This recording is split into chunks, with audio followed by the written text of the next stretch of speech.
আহিছোঁ এটা কলবাৰীলৈ আৰু এইটো হৈছে G9 কলৰ বাগান আৰু এইটো অসমতে আছে গোলাঘাট ডিষ্ট্ৰিক্টৰ বৰপথাৰ অঞ্চলৰ ৰঙাগৰা গাঁৱত আৰু কেইজনমান উদ্যমী যুৱকে এই কৃষি কৰিছে আৰু প্ৰায় 1000 মান G9 কলৰ পুলি তেখেতসকলে ৰোপণ কৰিছে আৰু তেখেতসকলে ক'ৰ পৰা ৰোপণ কৰিছে কিমান টকা দি কৃষি ব্যয় কৰিছে আপোনালোকক সকলোবিলাক মানে জনাই যাম আৰু ফাৰ্মাৰৰ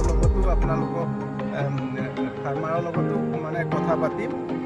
তাৰ আগতে আমি G9 কল পুলিৰ বিষয়ে অকণমান মানে জানি লওঁ কেনেকৈ ইয়াক কৃষি কৰিব পাৰি আৰু কিমান সময়ত ইয়াৰ ফল পাব পাৰি আৰু কিমান টকা কৃষি কৰাৰ ক্ষেত্ৰত ব্যয় হয় এই সকলোবিলাক আপোনালোকক জনাম। তাৰপিছতে আমি ফাৰ্মাৰৰ লগত আলোচনা কৰিম।